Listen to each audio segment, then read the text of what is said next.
자, 지금 국힘 대선 후보로 선출된 김문수 때문에 지금 당이 발칵 뒤집혀서 아주 난리가 났죠. 처음에 김문수 이 양반이 뭐라 그랬어? 누가 됐던 이재명은 막아야 된다면서. 저는 처음부터 한덕수가 아니라 김덕수라도 해야 하고 다른 후보들도 그렇게 생각이 바뀌고 있는 것은 정말 다행스러운 거고 당연한 거라면서 경선 나올 때만 하더라도 경선 초반부터 흔들림 없이 단일화를 주장한 후보로서 제가 당선이 되면 즉시 찾아뵙고 신속하고 공정한 단일화를 성사시킬 거라고 공약을 걸었잖아. 그런데 이 양반 후보로 선출되니까 지금 말이 어떻게 바뀌었어요? 처음엔 지도부 만남에서 당 후보는 나라고 가오를 잡기 시작하더니 어제 선대위 회의에서는 즉시 한덕수를 찾아가겠다는 사람이 단일화 추진기구 구성만 얘기하자. 그리고 오늘 조계사에서는 한덕수가 당장 오늘이라도 또 만나자고 하니까 곧 다시 보자면서 예 하고 말았다는 거예요. 그리고 오늘 김문수 캠프에서 나온 말이 또 뭐냐? 당선되자마자 단일화 언급은 후보자한테 무리라는 식이고, 뭐 25일 전까지만 하면 되는 거 아니야?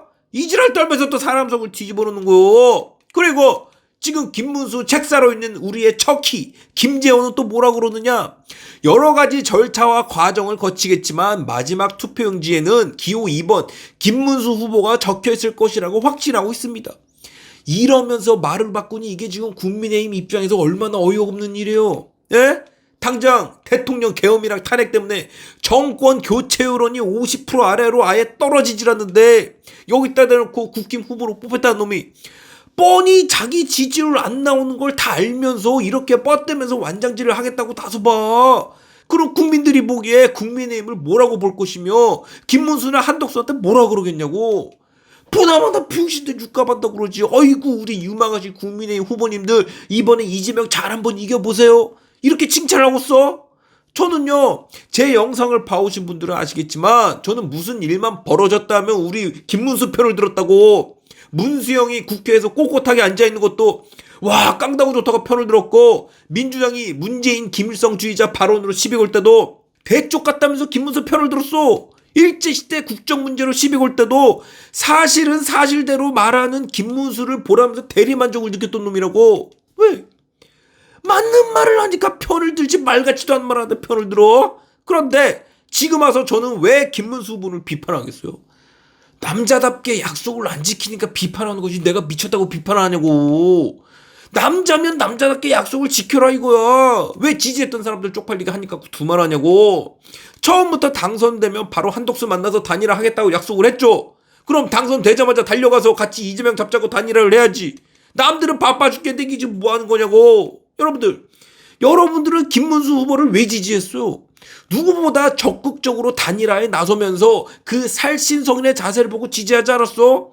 홍준표는 당심을 김문수한테 뺏겨서 한동훈한테까지 밀렸고, 한동훈은 당을 말아먹은 놈이 책임을 져야지 네가 지금 대선 나올 때냐고 이렇게 야지를 먹으면 당심에서 대차게 까였잖아.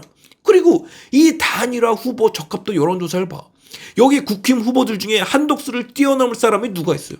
없죠. 최소한 30% 이상씩 벌리면서 국힘 후보는 아예 한덕수라고 국민이 한덕수를 선택해서 불러냈는데 이걸 이길 사람이 누가 있냐고. 없다니까. 그리고 이건 오늘 나온 여론조사예요. 3자 대결을 붙여봤더니 한덕수가 34%고 김문수가 28%가 나와요. 그럼 이게 무슨 말이에요? 냉정하게 말해서 국민의힘 대선 후보 경선은요 그냥 우리끼리 치고박는 우물한 개구리 싸움이었다고.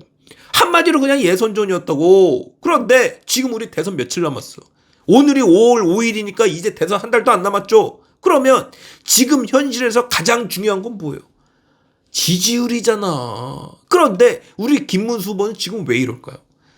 한덕수랑 단일화가 시작되면 보나마나 찬밥이 될 텐데 그거 얼씨구 나면서 어서없이 할 사람이 어디 있냐고. 그래서 나 진짜 한편으로 김문수 후보를 보면 마음도 아프고 참 안타까운데, 지금 김문수 후보는요 정말 김문수 후보한테 가슴 아픈 일이지만 대권 욕심 내려놓고 한덕수한테 대권 후보를 양보해야 돼. 왜? 근 한 달 동안 경선이라는 시간을 가졌는데도 바람을 못 일으키고 아직까지 한덕수한테 밀리는 걸 보면 답은 이미 나와 있다는 말이라고. 여러분 이번 대선은요 우리가 뭘 해도 질 확률이 압도적으로 높은 대선이요. 그나마 이재명이 나오니까 우리가 희망이라도 품는 거지. 여기에 김부겸, 김동연, 김경수 나왔다고 생각을 해봐. 지금 정권 교체 여론이 50%가 넘어서 이건 죽었다 깨어나도 이기기 힘든 선거라니까. 노무현 정부가 박살나고 이명박 정부로 정권이 바뀌었죠. 그리고 이명박 정부가 잘하니까 박근혜 정권으로 넘겨받았잖아. 근데 박근혜 정부가 박살나니까 문재인 정권으로 넘어가더니 문재인이 또 박살나니까 윤석열 정권으로 넘어왔네. 그러면 이게 무슨 말이에요? 대통령 선거는요, 애시당초 후보가 좋아서 되는 선거가 아니라 정권을 심판하는 선거라고요. 그러니까 이 정권 교체 흐름을 자세히 보세요. 노무현, 이명박, 박근혜, 문재인, 윤석열.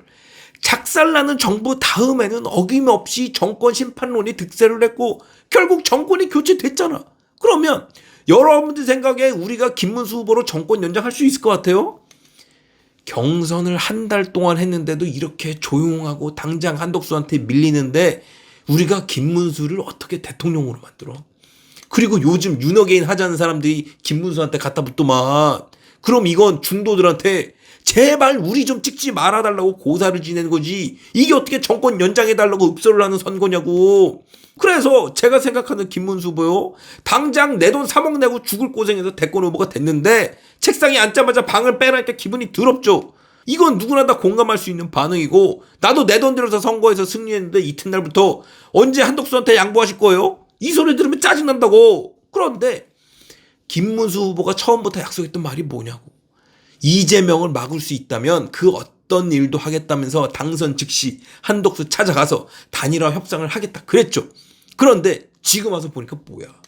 경선하면서 지지율 좀 끌어올리려 그랬는데 이놈의 김문수 지지율이 꼼짝을 안 하면서 이거 까딱하다간 죽 서서 한덕수를 주게 생긴 거요. 그러면 김문수의 작전은 결과적으로 어떻게 된 거냐고. 냉정하게 말하면 실패라고요. 한덕수가 되든 김문수가 되든 이준석이랑 합치던 말던 이번 대선은 정권 심판 성격이 워낙 강해서 정권 연장은 정말 하늘의 별 따기가 될 거요. 그런데 그렇다고 우리가 이렇게 손 놓고 있을 거예요? 당장 저쪽에서는 이재명이 화염 방사기 들고 우리 집 불태우겠다고 불 붙이고 있는데 이거 가만히 두고 볼 거냐고. 뭐가 됐든 한 끝발이라도 더 큰 바가지를 가져다 준비를 해야지. 지금 바가지고로다 세월 다 보내게 생겼냐고. 여러분들 지금 대선 한 달도 안 남았어. 뭐가 됐든 지지율 높게 나오는 놈으로 골라서 밀고 나가야 된다고. 오늘 정당 지지율이 둘 다 42%로 비슷하게 나왔죠. 근데 이 지지율을 다시 봐. 이재명은 정당 지지율보다 높고 한덕수, 김문수는 정당 지지율보다 낮잖아요. 그럼 이게 무슨 말이겠냐고. 정치 저관여층에서 보면 한덕수건 김문수건 김덕수건 찍을 놈이 없다라는 말이라고. 근데 이 와중에 지지율도 안 나오는 당 후보가 지지율 더 많이 나오는 후보랑 단일화를 안 하고 차일피일 미룬다? 여러분들 이래가지고 이번 선거 되겠어요? 감동을 줘도 모자를 파네. 안 될 놈들끼리 방석 게임이나 하고 앉아있으니 이걸 누가 찍어주냐고. 나 같아도 안 찍어.